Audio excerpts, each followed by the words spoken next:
తలవాల్చుటకు ఇలా ఫలమిలదు దప్పిది ఉప్పుకొన నీరు దొరకలేదు తలవాల్చుటకు ఇలా ఫలమిలదు దప్పిది ఉచ్చుకొన నీరు దొరకలేదు తన్ను ఆదరించు వారెవరులరు రక్షకులు ఆత్మపాడు నన్ను ఊరుకుంటాను ఆత్మపాడు నన్ను ఊరుకుంటాను వేదనలు మీరు సముదాయించి రాజుని సంతానకే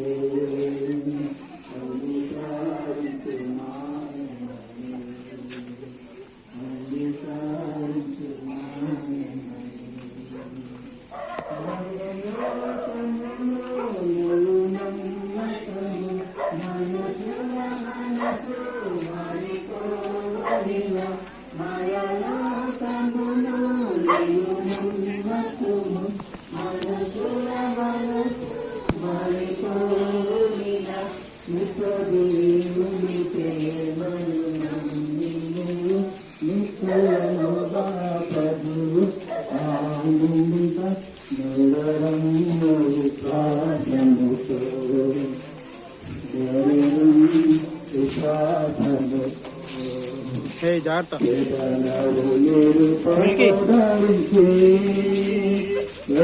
రాజుని సంతానకే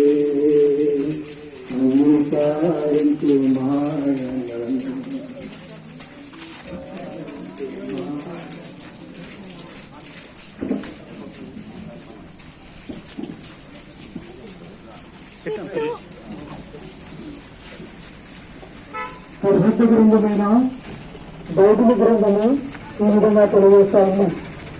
పాపులను రక్షించుటకు క్రీస్తు యేసు లోకములకు వచ్చిన వార్తను నమ్మదగినది పూర్వ అంగీకారములకు యోగ్యమైనది. పరిశుద్ధ గ్రంథమైన బైబిల్ గ్రంథము ఈ విధంగా తెలియజేస్తాము. పాపులను రక్షించుటకు క్రీస్తు యేసు లోకములకు వచ్చిన వార్తను నమ్మదగినది పూర్ణ అంగీకారములకు యోగ్యమై ఉన్నది. పాపులనగా ఎవరు?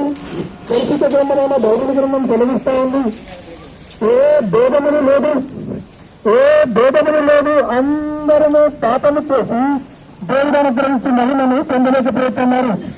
ఒక కులం వారు కానీ, ఒక మతం వారు కానీ, ఒక జాతి వారు కానీ, ఒక దేశం వారు కానీ, ఎవరు కాదు కానీ అందరూ దేవునితో పాపం చేస్తున్నారని దేవుని వాక్యం ప్రేమిస్తా ఉంది. మనుషులంతా దేవుని దృష్టిలో పాపులు, మనుషులందరూ దేవుని దృష్టిలో పాపులు. అలాంటి పాపలు రక్షించిన కొరకు క్రీస్తు యేసు లోకంలోకి వాక్యం కలిగిస్తా ఉంది. 2024 సంవత్సరాల కిందట ఆయన మనుషులుగా ఈ భూమికి వచ్చినాడు. ఆయన మనుషులుగా ఈ భూమికి చెప్పి ప్రజలందరూ పాపంలో కొరకు ఆయన శిలువలో మరణించినాడు, రక్తం మార్చినాడు, మరణించి సమాధి చేయబడి తిరుగులేసినాడు.